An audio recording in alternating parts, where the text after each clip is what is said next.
Welcome to the 2-Month Review, the weekly podcast brought to you by Open Letter, 3%, and our Patreon supporters.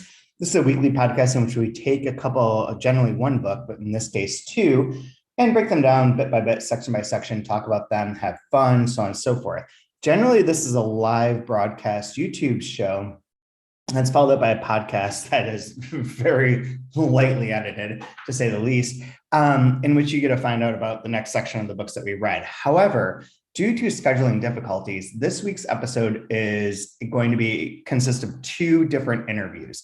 The first interview that you're going to hear is with Mónica Ramón Ríos, author of Cars on Fire, published by Open Letter Books, and Carlos Labbé, author of Spiritual Choreographies, Navidad and Matanza, and La Cuela, all published by Open Letter Books, and many other books from both of them written in Spanish that have not been translated. But the two of them are friends with Diamela Eltit, know her, have worked with her, have studied under her, have been influenced by her, and are actually going to give a lot of insight into the two books that are the feature of this season, which are Never Did the Fire by Diamela Eltit and Catching Fire by Daniel Hahn. After you hear from the two of them, you're going to hear from Tony Malone, who is the creator, founder, and managing editor, person behind, mastermind of Tony's reading list, in which he reviews every book that he reads on his blog, which is kind of amazing because it means that not everything is a positive review. And he is also part of the Shadow Men Booker International jury, which reads all the books that are long-listed, shortlisted, so on and so forth, long-listed primarily, and they make their own shortlist and winner for the Man Booker International as if they were judges of that prize. Now, both of them have a lot of insights into Diamela Eltit's work and into her persona, into her reputation within Chile, and how you review and talk about literature in 2022. I hope you enjoy both of these. We will be back next week with another live episode. And in the meantime, you can always read, you can review, rate us on iTunes. You can join our Patreon at patreon.com/2month-review, all words spelled out. And we will be back next week with another live, probably slightly unhinged and filled with technical difficulties episode of the 2-Month Review. But for now, here is Mónica and Carlos. No blade of grass shall stand this train. No second class shall board on this plane. The air is gas, your air is past. No blade of grass shall stand with this strain. Every single trailer for a film I've seen this week, it repeats, it's the end of the world. Every time I click on screen, apocalypse dreams for end of the world. They say it's all about the future. It's not about. Okay, and now we're welcoming in Mónica Ramón Ríos and Carlos Labbé, both Chilean writers who've been published by Open Letter Books. How are you two doing today? Very good. A nice day here in Brooklyn. Doing very well. And sorry if there's a truck outside my window, so let me know if sometimes you can't hear me and I'm interrupting you. Dude, my the Latvian attempt to do this podcast from Latvia has been so far like a true shit show. So don't worry. This is minor technical difficulties compared to last week's episode in which I couldn't have my video on or any sound, and some guy from the Russian mafia or some Russian criminal was trying to recruit me to rob a bank. It was very wild. So anyways, so you two, I want to hear from both of you as like just generally about your relationship to Diamela Eltit, both as a person and in terms of her work. Yeah. You want to start, Mónica? Sure. So my first encounter with Diamela was as this, sort of like icon of literature. So in my teenage years, you keep hearing about the work of mainly like two writers that were like iconic at that moment, sort of like end of the 90s, the 2000s, who were Pedro Lemebel and Diamela Eltit. For me, they were sort of like the two writers that managed to define literature at that moment. So Pedro Lemebel, sort of like with a very, beautiful political Baroque and Diamela Eltit with her feminist politics, but also like a highly stylized literature. So for me, reading Lumpérica, which is her first novel, was sort of like a moment, like a very important moment in my life, which I said like, oh, wow, I need to read more before I come back and read this again, which I finally did. And the interesting thing about Lumpérica is that, well, I read it in my teenage years, sort of like understanding half of it. Then after reading like all the Latin American neo-Baroque writers, I felt that it was kind of, approachable during my college years. And after a few years ago, I was asked to write an article about Diamela Eltit, and I chose Lumpérica again. And it seems to me to be so transparent after all these years. Really? Yes. In fact, it was very transparent, and I also got into the plan of writing something that was very transparent about this novel that is usually regarded as a highly dense, linguistically and discursively dense novel. But in between, I also got to meet Diamela via Carlos. In fact, he was he was Diamela's publisher at that moment in Chile, and I got to meet her. Yes, Carlos was his editor at that moment, and we met, and that was the beginning of a great friendship. Particularly for me as a woman writer, most of the conversations were about this, the difficulties of being a woman writer, or the specificities of being a woman writer in Chile. And since then, she has been a great guide too about that.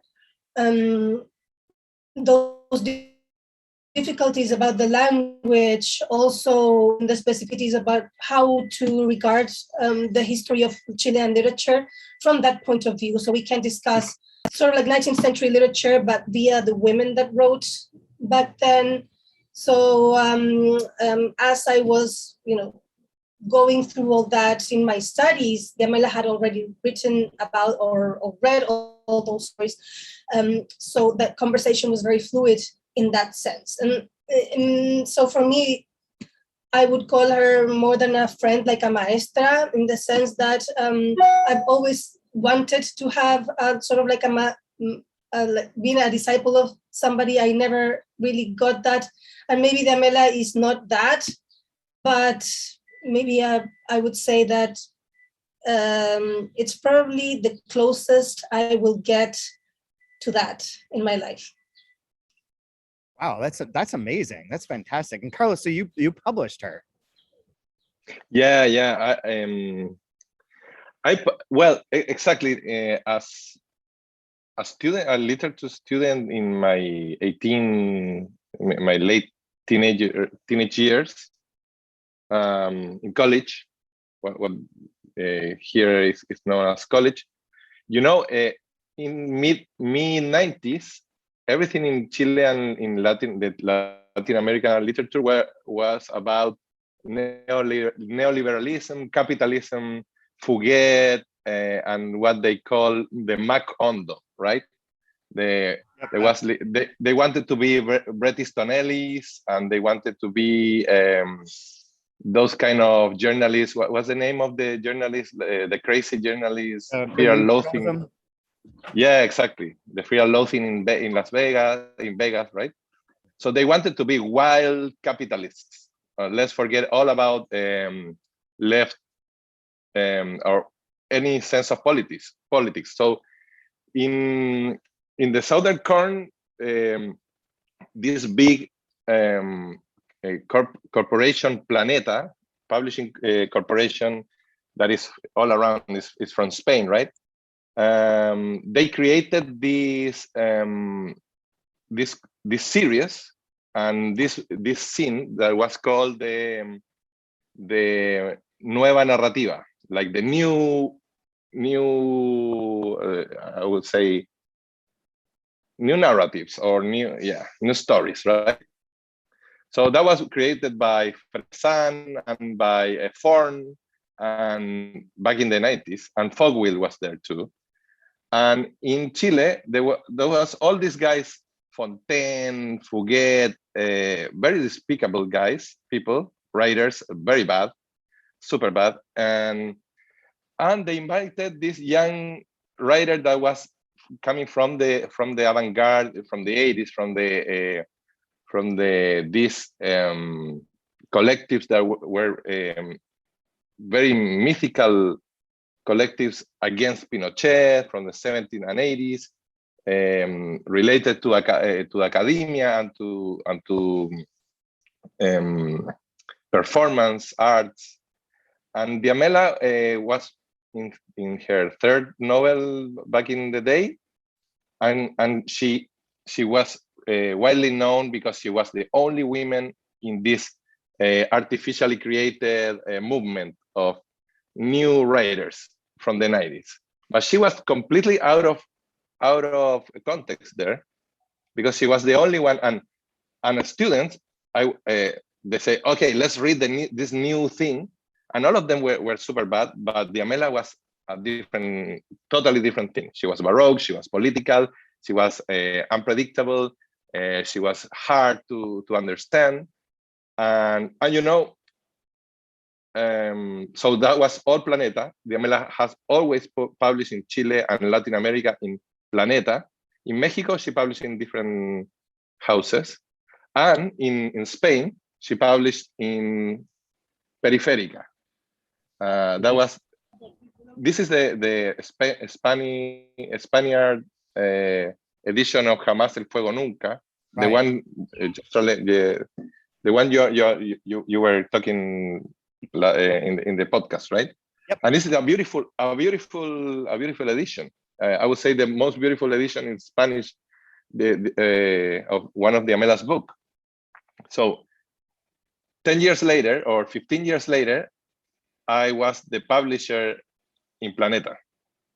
The world spins, right? And I was in the center of the in the belly of the whale. And Diamela, they had the last a new Diamela's novel. They were thinking about what we should do with Diamela. You know, Diamela is one of these writers that nobody calls them really Diamela Eltit. It's like Ursula or Olga, or happens a lot with women, with all women masters. Yeah. Diamela, Olga, Ursula, what else, who else? Octavia, right? Anna. You know them by name.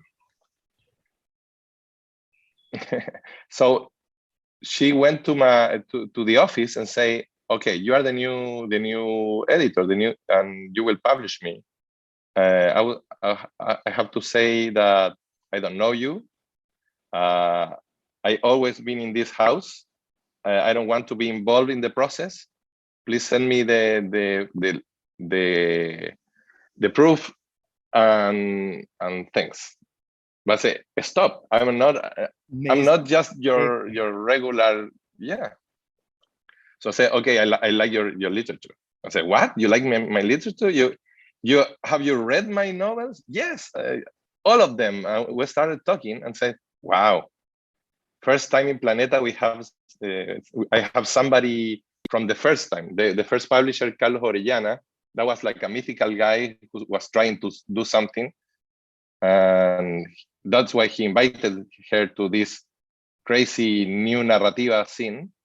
And so from Carlos Orellana, I've never talked about literature with a publisher. So thank you, and we start being friends. Which was the first book of hers that you brought out? When I was a publisher? Yeah. Was the new edition of Lumpérica, like the 20th anniversary edition.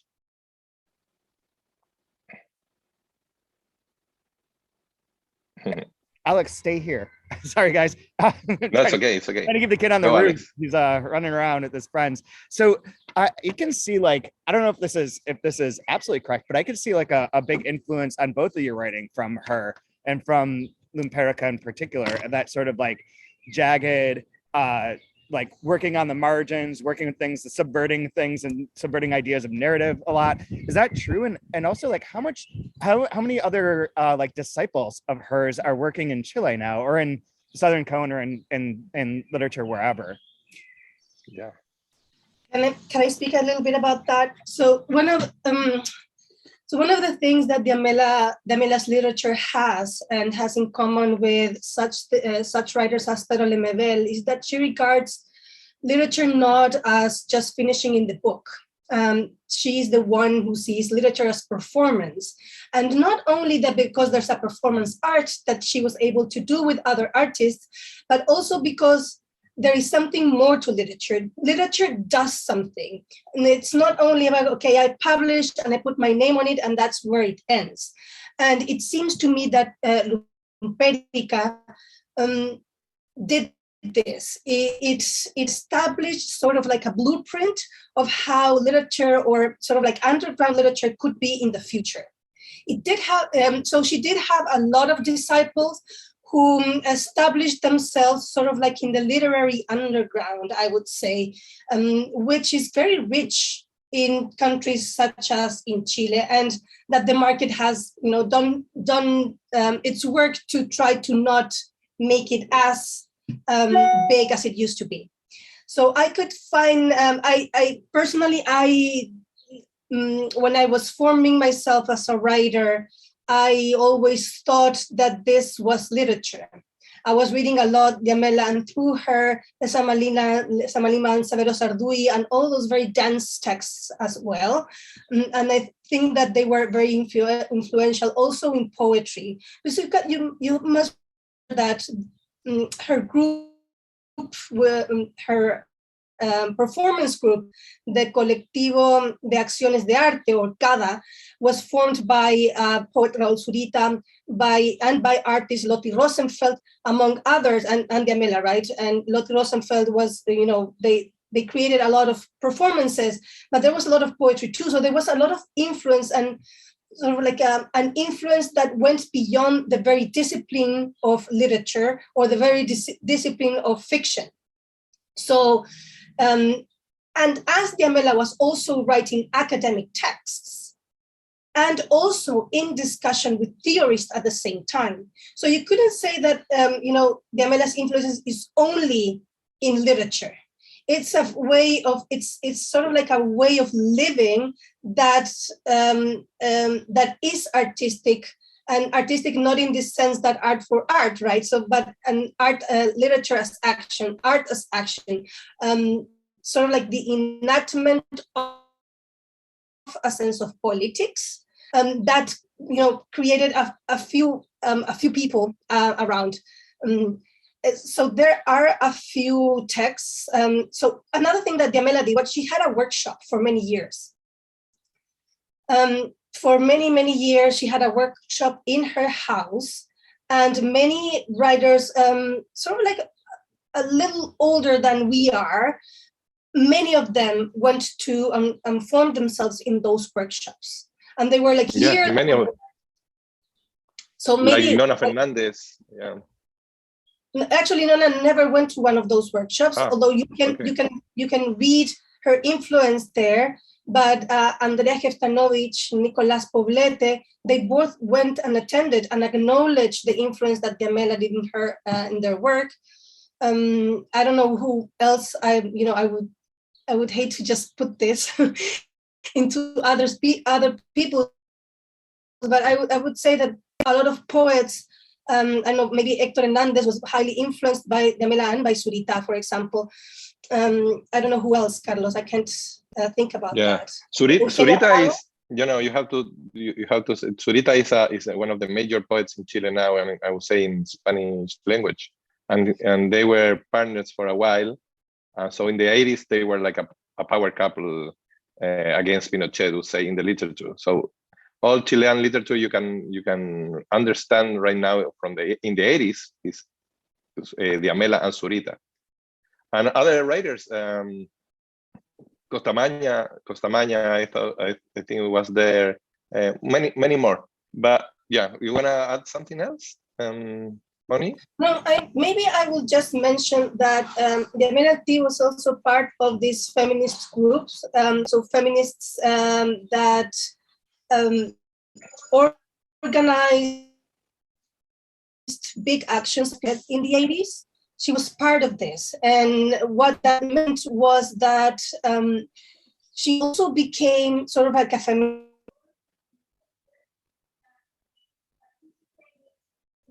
politics, participated in groups that were reading and creating feminist theory from Chile. And at the same time, they were writing and doing doing the connection with the artistic practice. So actions in the street and graffiti painting outside sometimes was created in this feminist group, and particularly with Lotte Rosenfeld, I think, and Diamela Eltit was a very productive connection, I feel.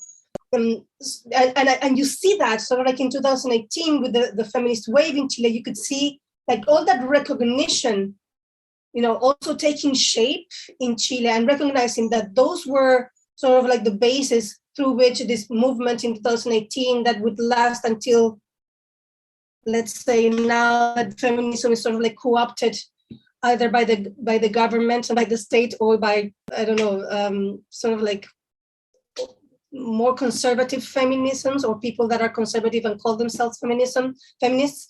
But this is sort of like the base for sort of like the transformative feminism, which is what I would call what she was doing, and many other feminists from the South Cone and maybe from the global South as well.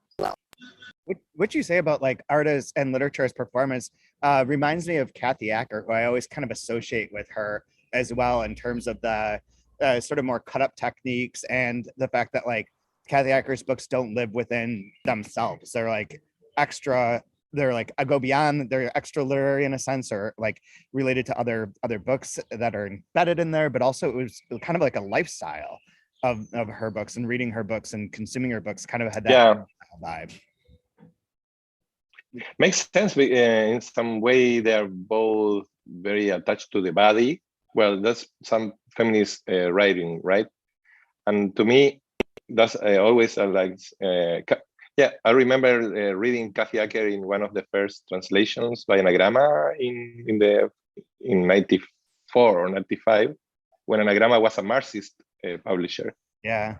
Way back. And also Diamela, I would say, Por la Patria or Lumpérica at the same time. And both for me was like, I was a poet over there back then. And Locuela, I would say my third novel in Spanish. And yeah, you published that, chat. And Locuela is highly influenced by Diamela in a way that I didn't want to be influenced by her style, but rather than by her ethics, like literary ethics, even like the way somebody like that, or Kathy Acker, they, like Mónica was saying, they put life into literature, or literature is alive. Very avant-garde too, like in a way, like Dada, or I would say the estridentismo in Mexico. There's the beginning of the like pre-war or war during the war, or our war now times. Literature is such a dead place. Like there's nothing there but like selfishness and money and some sex and opportunities, right, for people who wants to read, and that's fair. But when you are a young student, you want to like put cars on fire or the world on fire. you want to change the world, and Diamela was a major figure to look at, and even in La Cuela there's some mentions for of her and Zurita, I think too. And I also add something is that I tell you a little bit, Chad, about where did Diamela get all this from? So it's known. It's not that I don't know her friend, but it's that she studied in a place called. So after studying, I think that it was like to become a teacher in Spanish, to read and to write. She's studying in this particular Instituto de Humanidades, which IH. And one of the person who was in charge there was Nicanor Parra, the poet. And there was a Ronald Kay, sort of like a theorist, and his theater of cruelty. And it seems that theorized a lot in this avant-garde language, but also in regard to body politics, body battlefields. So the body is a battle, so ties into feminism very well, but more so into, so many like bodily and right in the battles here in other places as well, that the body is a battlefield. Who is able to have autonomy is part of that, among ideas that that feed into their own craft, but also the idea that you can really, theater of cruelty, that we remember Antonin Artaud creating these spaces where the laws of the outside wouldn't apply to this ritual. And what happened there, it would be that in many senses, what happened in the Institute, among other things, was this possibility of creating something different. Especially when we were, I grew up in a moment where the opening of after the end of the dictatorship was this savage marketplace. Everything was McDonald's or Macondo. Like everything was like this, and you can still see that kind of ethics permeate the literature in Latin American, every time underground publishing houses are a mode of relationship. That's really interesting. This is all super, super helpful for framing her. And I have one last question for you before Alex loses his shit here and ruins everything.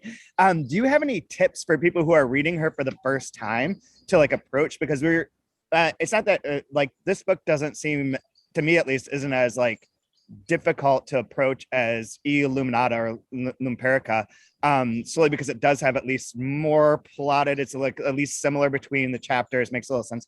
But nevertheless, there are like great moments of ambiguity and of things like sort of shifting in various ways. And you don't know what time it is or where things are taking place or what happened. Are there any, for people who are reading her for the first time, do you guys have any tips or suggestions for how to approach her writing? Yeah, let me think about that. Yeah, well, a good entrance would be your comparison with Kathy Acker and maybe with Tokarczuk in some of the most experimental part of her work. And it must be noticed that Diamela has a part of her life. She's one of the founders with Silvia Molloy of the creative writing program in Español in NYU.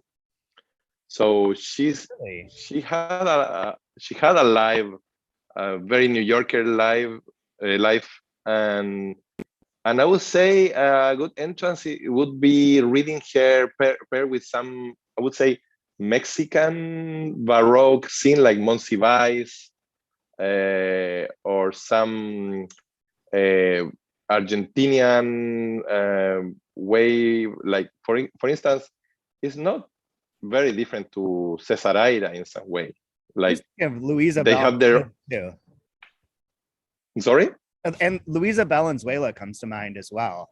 Oh yeah, exactly. It's a whole it's not super different. Aira, for instance, comes from the same, I would say, background, 80s, collective literature, and then they are like enclosed works, a body of works. So very, very, very. It's like you can read her as science fiction, as her own rules.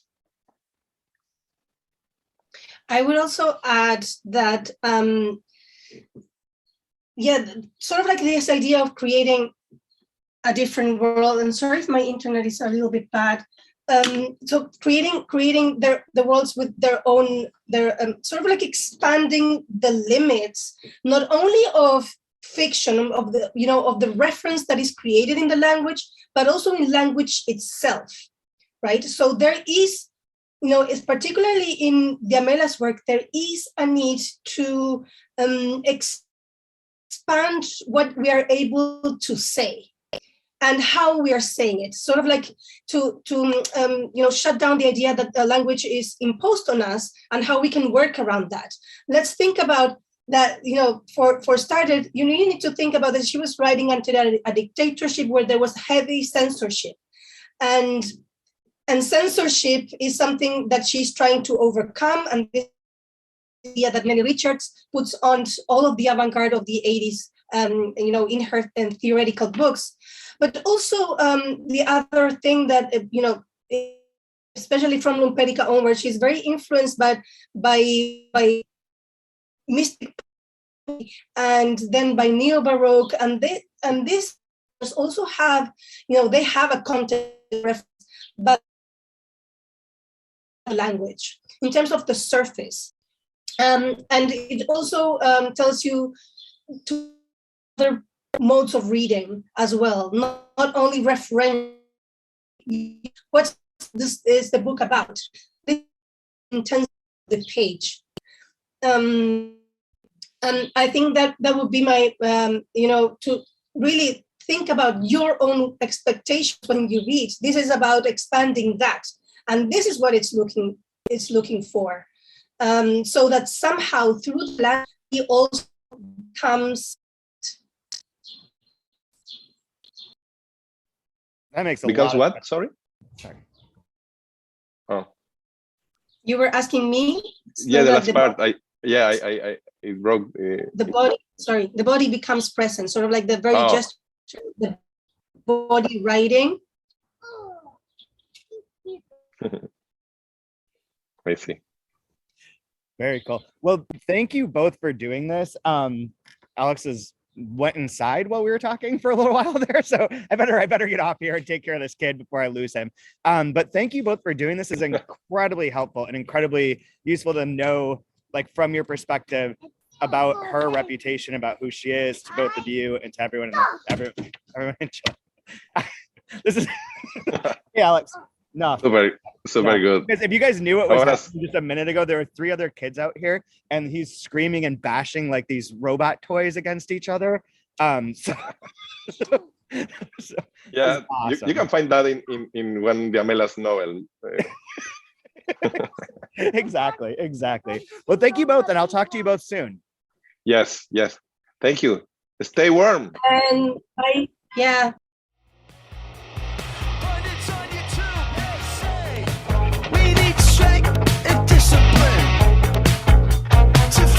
The natural, so please forfeit up your basic rights. They say inequality, it is natural. We need strength and discipline to fight against the natural. So give more power to the rich. They say inequality.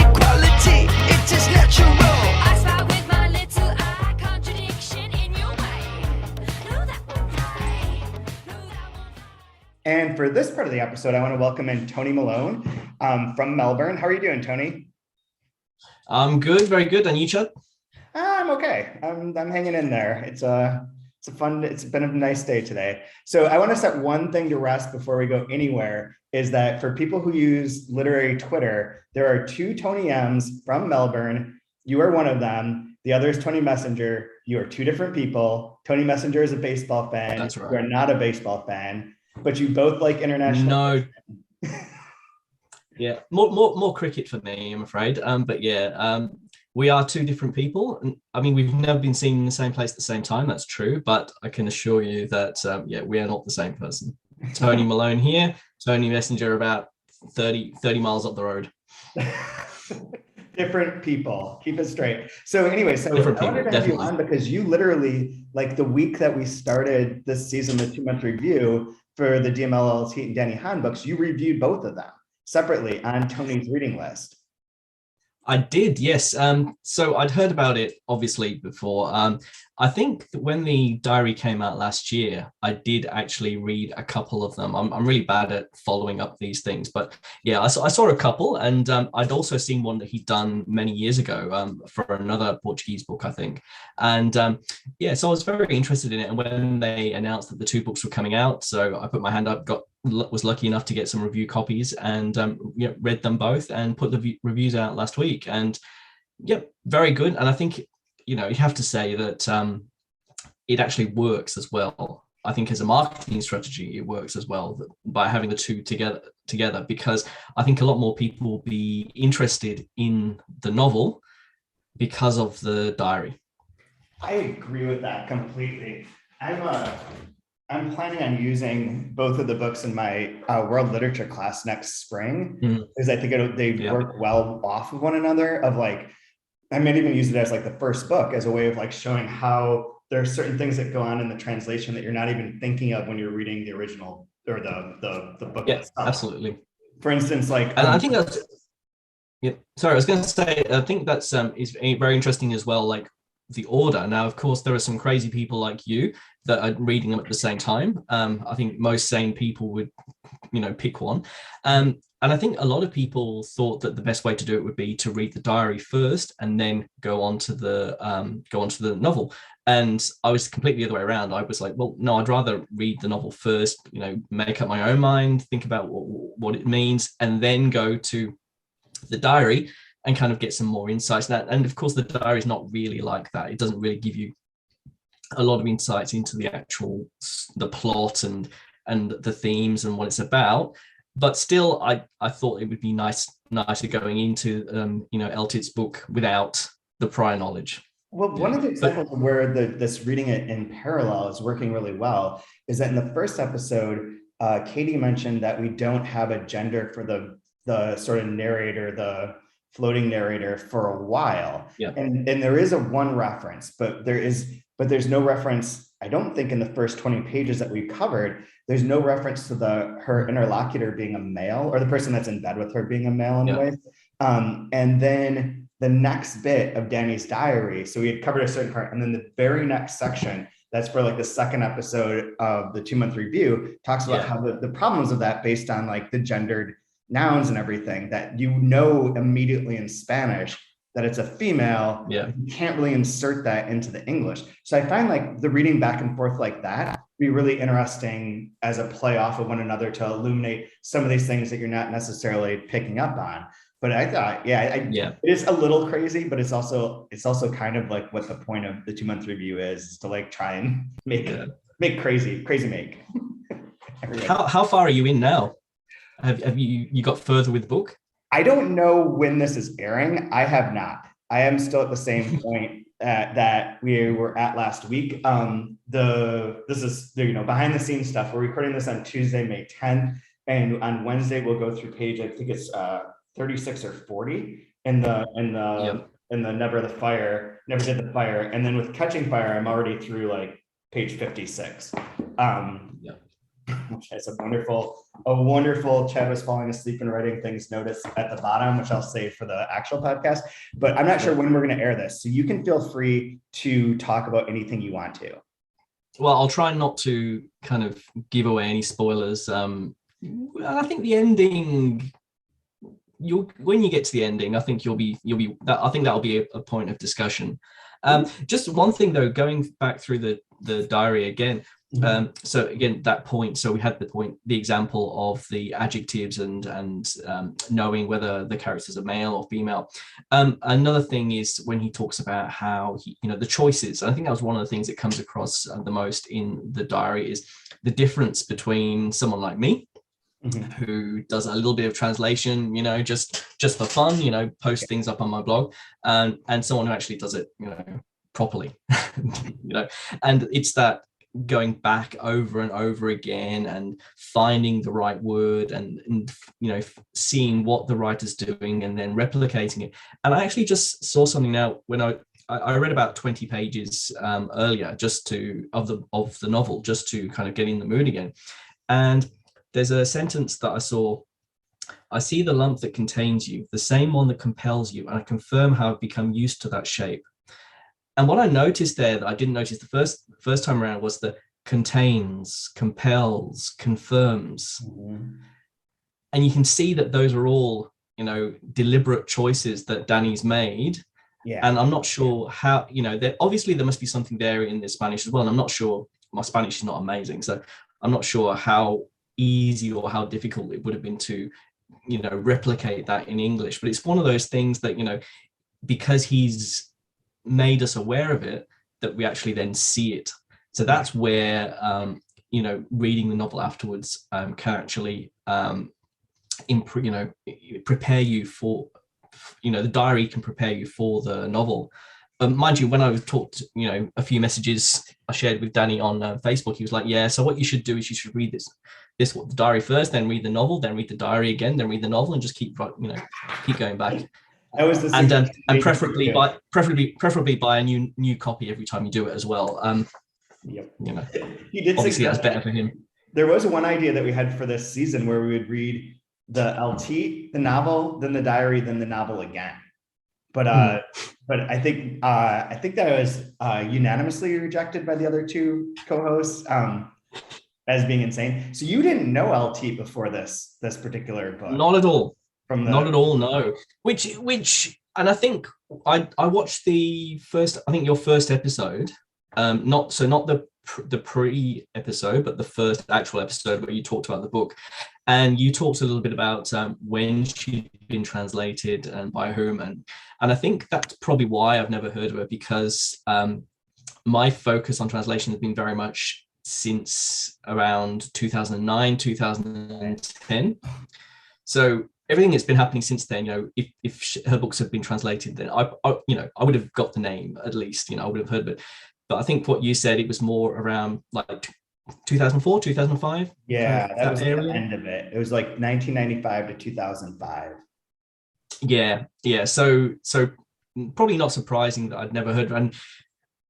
But perhaps surprising that her name's never come up in conversation, that no one's ever suggested a book. But that's what happens, isn't it? There's cycles, people get recommended, that there are phases, and then suddenly, people drop out of the conversation, only to crop up again 10 years later. So yeah, exactly. This is so much more accessible, at least through the first 20 pages. I know that you talk a bit about the ambiguity. Danny, when I talked to him in person, was like, yeah, if you figure out the whole of this, like, let me know. And I'm not surprised by that, but like, nevertheless, like the first 20 pages of this are like so inviting compared to the 20 pages of any of the other books that came out prior to this, which are like very prickly and very much you're not really selling them. Yeah, they're really, well, I know they're really interesting and they're really good, but they are a different reading experience. Like it's sort of like I love Kathy Acker, but I wouldn't say Kathy Acker is someone who like invites you into her world in like the first thing. It's basically like, no, this is what it is. Go get it or don't get it. If you don't like it, get the fuck out. If you like it, you'll find things to enjoy here. No, like just no. No forgiveness, and that's a good thing to have at times. I mean, because I think a lot of the books that get a lot of press, which are good books. There are books which are good books, but still they're. I mean, middle brow is a bit, kind of passive aggressive and, damning with faint praise. But there are a lot of these books that are very good, but they're not going to scare anybody away, or they might have a couple of scenes that will scare people away. But it's good to have these other books there that you go into thinking, right, I'm going to have to work for this. This is not just sitting down, sipping my coffee, eating some biscuits, and just casually strolling through to the end of the book. So it's good. Like, for example, yesterday, I finished Mieko Kawakami's latest book, All Lovers in the Night, which I thought was an excellent book. Really, really enjoyed it. Really well written. Couple of really nasty scenes, but can I interrupt you for also 1 second? Inviting. It's easy. I need to interrupt you for 1 second related to that. So I really hated the first book, Breasts and Eggs, like really hated it, didn't finish it. Last night, I had a dream in which someone was telling me I had to read this new one. And I went on your website this morning and saw that picture and was like, son of a bitch. Like, this was in my dream last night. And maybe this is a sign that I actually should like give it another chance. Cause I found the first book just so like auto-fiction-y, banal and like annoying that I just was like, never again. But maybe I was wrong. Well, look, it depends. Look, and I think the kind of books that you like and the kind of books that you publish, maybe she's just not going to be for you, because there is that aspect to it that it is straight fiction. But there are also things that she does there, and there's just that little bit of spikiness, which I think it really works with her, where it's all nice, but there's something that's just not quite right. And so that juxtaposition of a nice easy read but these nasty scenes, I think that makes her something interesting, not just an average read. Absolutely. But other people may disagree. So why did you start Tony's reading list? New Year's resolution, funnily enough. So around 2008, I was reading. I hadn't read a lot for a while. I'd always been a big reader before, but for whatever reason, I wasn't really reading enough. And I thought, well, how can I change that? And actually, I got into Facebook and some Facebook groups and was doing discussion on there. And then I saw the idea of a book blog. Someone had linked to the book blog, and I was like, I never even knew these things existed. And I just went, let's give it a go. So on the 31st of December 2008, I said, okay, this is my book blog. I'm from tomorrow, I'm going to start doing reviews. And then for about 6 months, I was just basically, reviewing into the wilderness, into the emptiness of the internet, and gradually started to become aware of other bloggers, started to become aware of events and things, which I think were much bigger back then. And I think one of the first things was Bellezza, Meredith Smith blog, Dolce Bellezza. She hosted Japanese Literature Challenge. And having lived in Japan, I was quite keen. I read a few books, but not too many. And that's really where it kind of started, because then I really got interested in Japanese literature, started to read a lot of that. And a couple of years after that, then when Stu Allen from Winston's Dad's blog started the first shadow panel for the Independent Foreign Fiction Prize, again, that was another boost. And so over that first couple of years, the blog kind of, I was just reading whatever was around. The first year was basically whatever I could find behind me. And then after a couple of years, that's where the focus came then for fiction in translation. I really just started to explore that, and and that's pretty much what happens. And I think one thing about my blog is, maybe people know, maybe people don't, but I review everything that I read for the first time. So basically everything that I've read for the first time since January 2009, with a couple of exceptions where I had injuries or whatever, that's been reviewed on my blog. And that's so I don't just kind of pick and choose and think, well, that was a bit boring, I won't review that. If I read it, I review it. So that means that not everything is good. Not everything gets a good review. Right. There are a few books which, even this year got a bit of a slating. Yeah. So, and that's pretty much how I got into it. Yeah. So you mentioned the shadow jury, which is now like the Shadow International Man Booker. Do you do the Shadow Man Booker as well? You do both of them, right?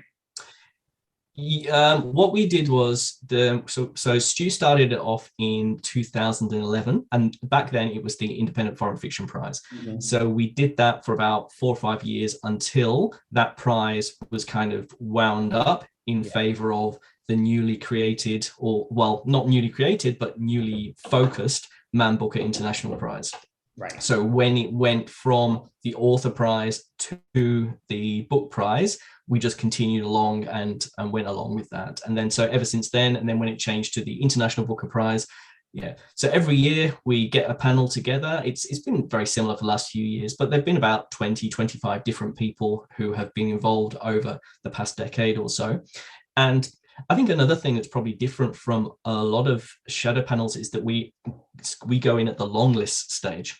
Right. So I think that a lot of people who do this, they only shadow the shortlist because it's a bit of a commitment, to do that. It's 13 books, and it depends. Like, some people may not have read any of them, some only a couple. For example, this year I was lucky enough to have read 5 of the 13, so that just left me with 8.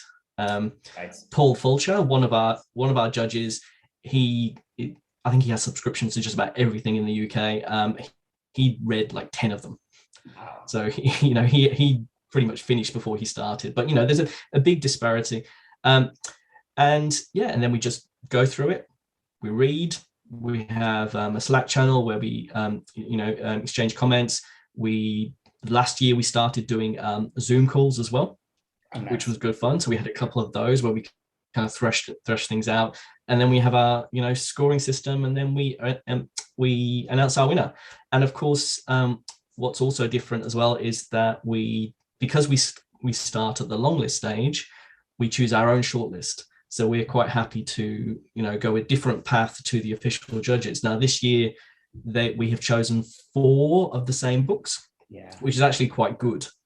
So 4 of them are the same, but 2 of them are different. In other years, perhaps we've only chosen 2 of their final 6. Yeah. And also it means we can choose a winner that's not even on their shortlist, for example. And last year we did. So last year our winner was Minor Detail by Adania Shibli. Mm-hmm. That didn't make their shortlist. So so funny. And on one famous occasion, Chad, and a book that you will know well, Zone by Matthias Enar, it didn't get longlisted for the IAFP, and we were like, what the why? And we checked with the publicist, and they said, it was entered, it's eligible.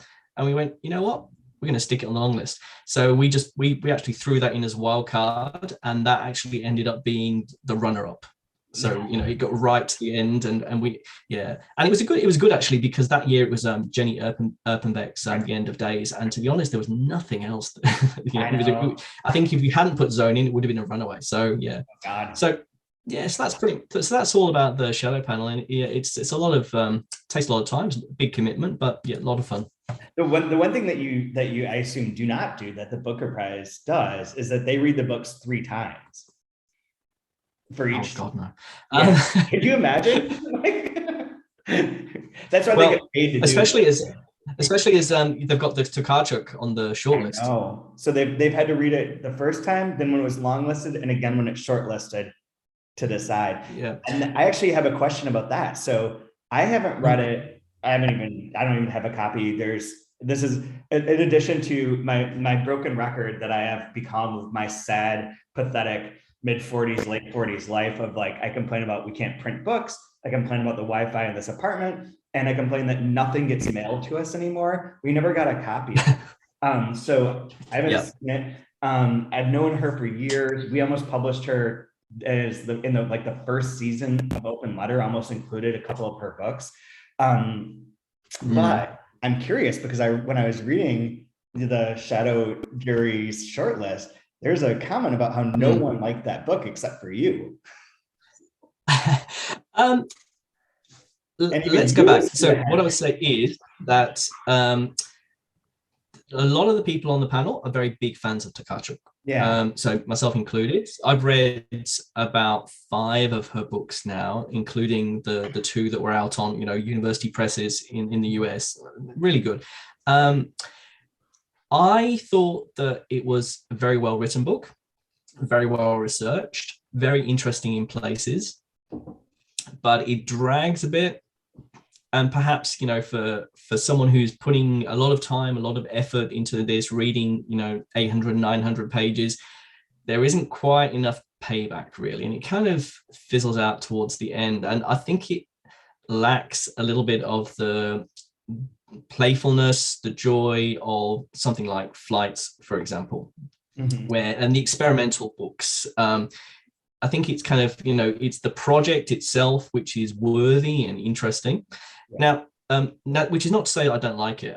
So I had it just outside my personal top 6.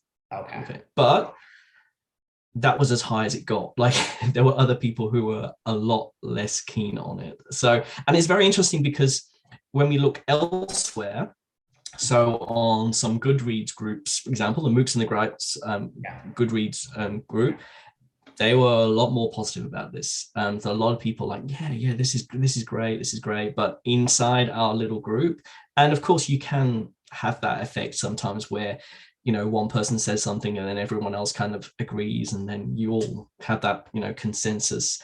But no, we didn't really. And Paul, again, who I mentioned before, he's got a bias against anything that's more than 100 pages anyway. So, you know, from the start he was, and a couple of the others like didn't really want to read it. So look, I think it's a good book. It's the important book, interesting book, but just wasn't for us. Having to edit a bunch of 1,000-page books right now, I'm feeling copacetic to that 100-page or less sort of idea. Yep. 100 pages. Yep. Next. Just go for it. Just be over. Just stop. Yeah. But anyways, well, I don't know if there's anything else you wanted to bring up on here. I'm really excited to see who you choose as your winner, which will take place on May 26th. I'll make sure that this is out. I'll put this up actually for our Patreon supporters. You'll have access to this immediately, but we'll either include it at the end of episode 2 or episode 3, depending on a couple things. But it will be out before you make your announcement of your shadow jury winner, and we'll see the official winner on the same day. So it'll be very exciting. I think what's interesting this year is that I have no idea who we're going to choose, because I think it's a good year. I think it's there's a good shortlist. I think there are several strong books that we would like to see win, and that we would be happy to see win. And I don't think there's any real consensus yet as to who we're going to choose. I think they're all really interesting books, and everybody kind of so far has been like, yeah, this is great, this is great, this is great. So we haven't kind of got around to that stage of saying, well, which one's greater? You know? So we're going to have to get around to that soon.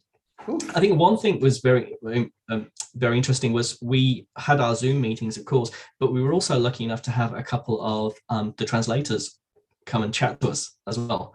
So we had Anton Herr, the translator of Curse Bunny, and he came. We had a chat with him. He was great, and also Daisy Rockwell, who is the translator of Tomb of Sand. I didn't catch that one, unfortunately, but that one was really good as well, because it was on the evening for me of the morning of the shortlist announcement. So it was really good, because if it hadn't been shortlisted, it might have been a bit, bit depressing, really. But it was kind of like a celebration, and the people who were there, they said it was really good. Oh, that's really cool. That's really cool. I really like her. She's great. Well, thank you very much. Keep up the good work. Keep reviewing everything. Keep doing the shadow juries. Yeah. Keep not tweeting about baseball. Which I have to say is always funny to wake up in the morning and have like 42 text messages because the timing's so different. It's just like, I don't know what's happening anymore. Yeah, it's weird. It's living in Australia, I think that's one of the things you do kind of miss out on stuff as well. You kind of, people have conversations, and then you get up in the morning and you're like, what happened? Why? Who? Why? And and then you catch up. By the time you catch up with it, you leave a comment, but everyone's already in bed.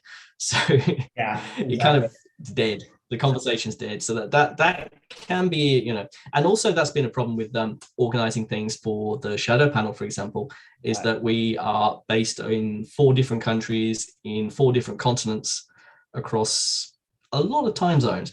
So to get everyone together to have a chat, so I think we have, some of the Americans, I think Meredith is on Central Time, so then so that's an hour behind East Coast, and it's 5 hours further to the UK, and then it's another 6 or 7 to India, and then another 4 to me. So finding a time to get all that together, Oh my God. yeah, not easy.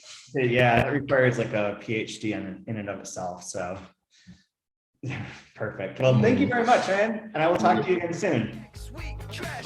Okay, no worries. Bye. We'll Waterloo like it